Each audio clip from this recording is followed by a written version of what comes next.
The competition watchdog has raised serious concerns about Telstra's plan to separate its wholesale and retail networks, an integral part of the government's plans for the national broadband network.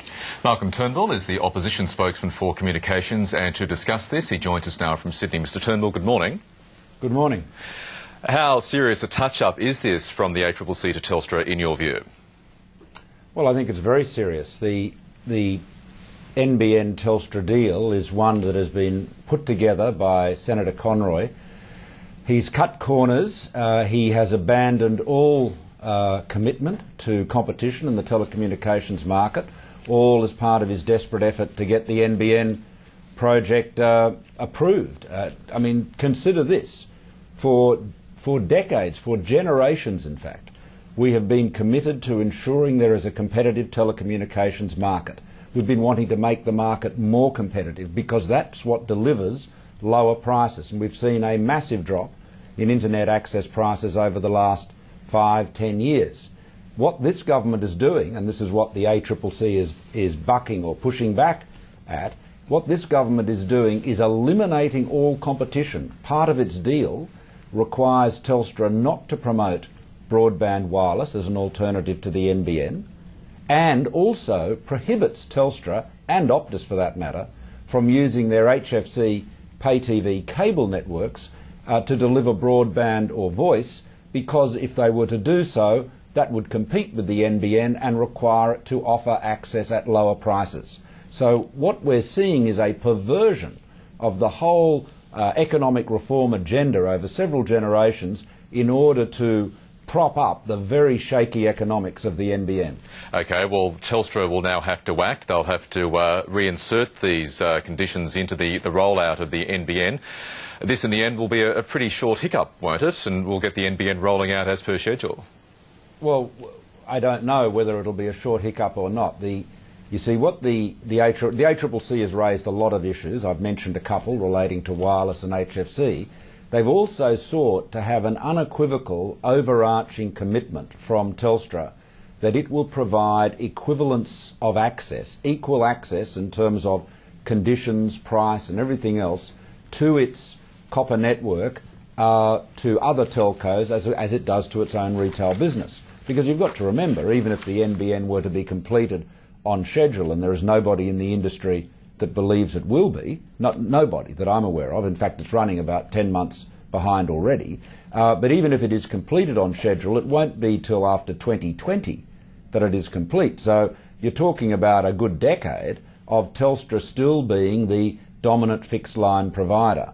And so what the government should have been doing is seeking genuine equivalence of access. They haven't done that. They've done the deal that enables them to get access to Telstra's ducts and, above all, eliminates Telstra as a competitor with the NBN on its HFC network. You see, that you've got to remember this. The HFC network, this is the pay TV network used to deliver Foxtel, passes 30% of Australian households now.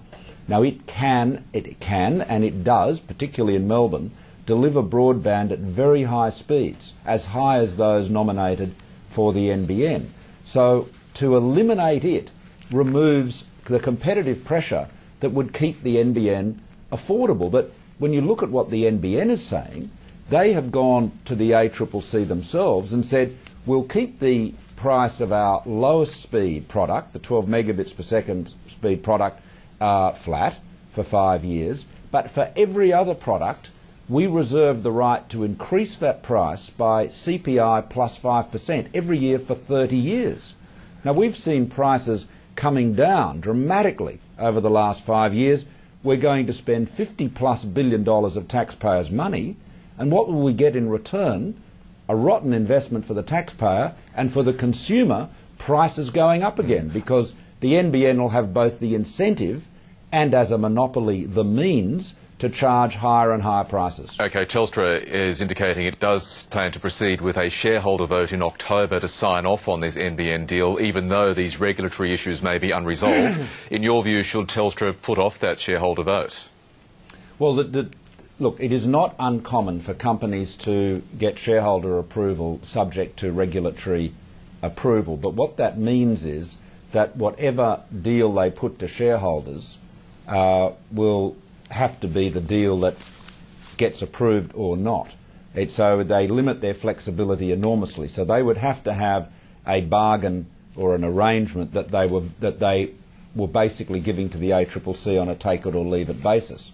Because the risk they run is if the ACCC comes back and says, well, change this, this and this, we're still not happy, then they may have to go back to shareholders. So the belt and braces approach, the most conservative and cautious approach, would be to wait until they had the ACCC approval nailed down and then go to shareholders. And I think a lot of people would be advising them to do that, but ultimately that's a decision for the Telstra directors. OK, Malcolm Turnbull, just a couple of other issues before you go. You may have seen your former boss, the former Prime Minister John Howard, on 7:30 last night, saying that one of the biggest mistakes of the Rudd-Gillard government was, as he put it, the re-regulation of the labour market. He said it was would be up to a coalition government to wind back that re-regulation. Surely, from a Liberal perspective, he's stating the bleeding obvious there, isn't he? A penetrating glimpse of the obvious, indeed, but nonetheless insightful, and somebody's got to do it. Will you be taking his advice as a former Prime Minister on labour market issues? Well, we all take John's advice. He's very respected, and particularly on that subject. But you know, what the policy the coalition takes to the next election in terms of labour market reform, industrial relations matters, is something that will be decided collectively. So I can't tell you what the policy will be here. That's something we've got to decide in the lead up to the election. And I think there's some merit in holding fire for a little while longer at least, because when the Fair Work reforms or changes by the Gillard government, Rudd government I should say, were put in place, we said this would make Australian industry less productive. We said it would increase costs for business. It would ultimately not be good for employment. Now, I believe that our warnings have been borne out by experience.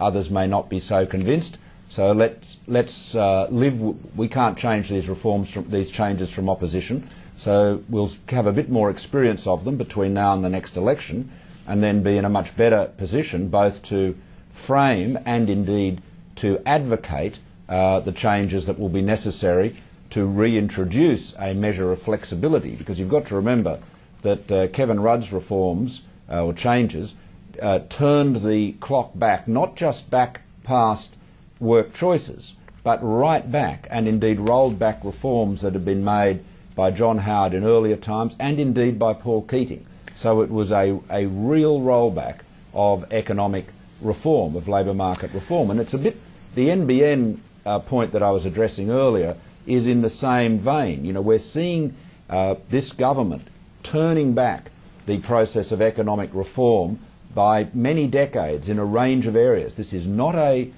government of economic reform. It's not a progressive government at all.